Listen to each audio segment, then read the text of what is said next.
नमस्कार मंडळी, नवीन एका इंटरेस्टिंग व्हिडिओमध्ये सर्वांचं मनापासून स्वागत आहे। मित्रांनो, तुमचं रेशन कार्ड आहे परंतु तुम्हाला धान्य मिळत नाही। तुमच्या रेशन कार्डमधील काही व्यक्तींची नावं कमी करायची आहेत, तुमच्या रेशन कार्डमध्ये काही लोकांची नावं समाविष्ट करायची आहेत। त्याचबरोबर तुमचं रेशन कार्ड ऑनलाईन दिसत नाही। तुमचं रेशन कार्डमधील सर्व सभासद किंवा जे सदस्य आहेत त्यांचं काही लोकांचं ऑनलाईन दिसतंय, काही लोकांचं ऑनलाईन दिसत नाही।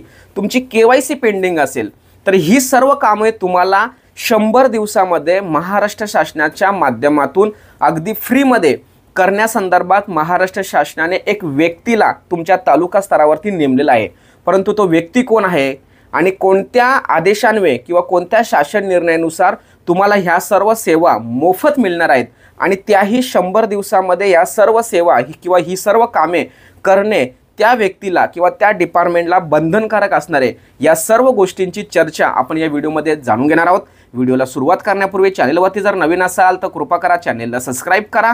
अशाच महत्त्वपूर्ण अपडेट या चॅनलवरती येत असतात। चला तर मित्रांनो, व्हिडिओला सुरुवात करूया।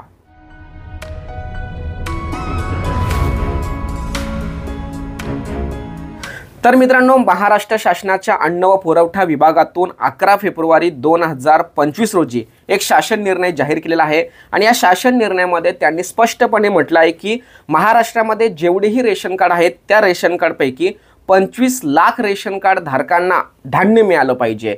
अन्न नागरी पुरवठा विभागातून हे धान्य देण्यासंदर्भात आदेश महाराष्ट्र शासनाने तालुक्यातील विशिष्ट व्यक्तीला दिलेले आहे आणि त्या संदर्भात त्या व्यक्तीची नेमणूक सुद्धा केलेली आहे। आपण पुढे ती व्यक्ती कोण आहे, त्याच्या जबाबदाऱ्या काय आहेत, ह्या सगळ्या गोष्टी समजून घेणार आहेत।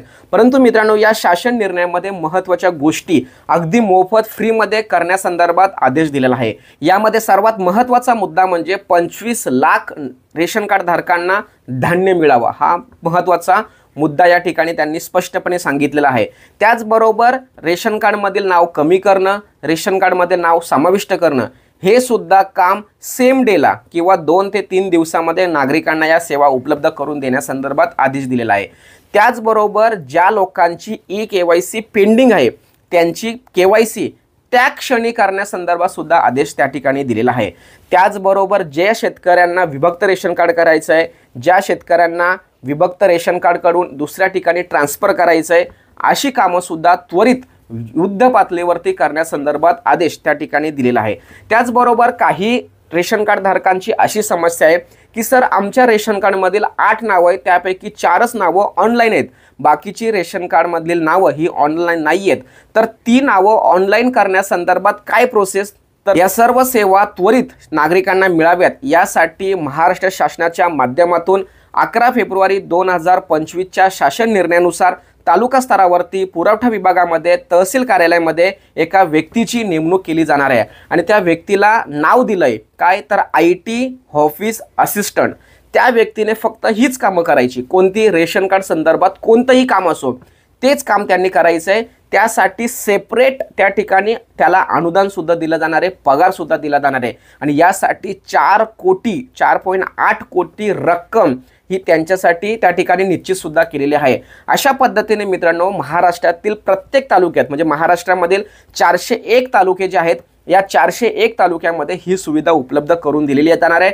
31 मार्च 2025 पर्यंत ही सेवा, ह्या सर्व योजना महाराष्ट्रातील प्रत्येक नागरिकांपर्यंत पोहोचवल्या जावा यासाठी शासनाद्वारे युद्ध पातळीवरती कार्य सुरू आहे। प्रत्येक स्तरावरती माहिती दिली जावी यासाठी शासनाच्या माध्यमातून प्रयत्न केले जात आहेत। आपण सुद्धा आपल्या व्हिडिओच्या माध्यमातून महाराष्ट्रातील जेवढेही रेशन कार्ड धारक आहेत त्या सर्व रेशन कार्ड धारकांना या ठिकाणी सूचित करतोय, रेशन कार्ड संदर्भात कोणतंही काम असेल तर अगदी मोफत जलद पद्धतीने व्हावे यासाठी तुमच्यासाठी महाराष्ट्र शासनाने पगारावरती एका व्यक्तीची नेमणूक केलेली आहे आणि तो व्यक्ती पुरवठा विभागामध्ये तहसील कार्यालयामध्ये बसणार आहे। सर्व कामे त्याला बंधनकारक आहेत, सर्व कामे मोफत जलद गतीने करणे हे त्याला टार्गेट त्या ठिकाणी दिलेले आहे आणि तो व्यक्ती हा तुमच्या कामासाठी नेमणूक केलेली आहे याची जाणीव सुद्धा त्याला करून द्या आणि तुम्ही सुद्धा ही व्हिडिओ, ही बातमी महाराष्ट्रातील ज्या लोकांचं रेशन कार्डचं काम पेंडिंग आहे, बाकी आहे, रेशन कार्ड संदर्भात काही अडचणी असतील तर त्या व्यक्तीला जाऊन भेटा, आपल्याशी संपर्क साधा, आपण सुद्धा त्याच्यावरती काहीतरी मार्ग काढून त्यांना ती सेवा उपलब्ध करून देण्यासाठी सरकारला आपण सुद्धा मदत करूया।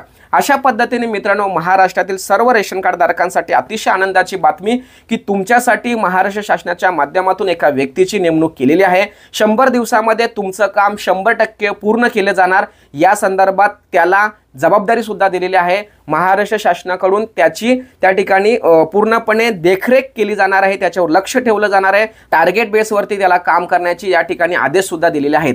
अशा पद्धतीने मित्रांनो अतिशय महत्त्वाची आणि इम्पॉर्टंट माहिती या ठिकाणी समजावून सांगण्याचा प्रयत्न केलाय। सदर व्हिडिओ सदर माहिती महाराष्ट्रातील सर्व नागरिकांसाठी, शेतकऱ्यांसाठी, रेशन कार्ड धारकांसाठी अतिशय महत्त्वाची असल्या कारणाने आणि मी सांगितलेली माहिती तुमच्यासाठी उपयुक्त असल्या कारणाने आत्ताच आपल्या व्हिडिओला लाईक करा।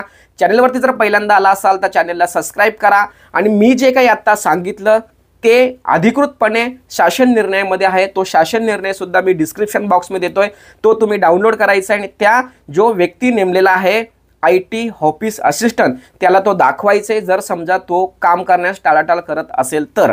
अशा पद्धतीने भेटूया पुन्हा नवीन एका व्हिडिओसह। तोपर्यंत धन्यवाद। जय हिंद, जय महाराष्ट्र।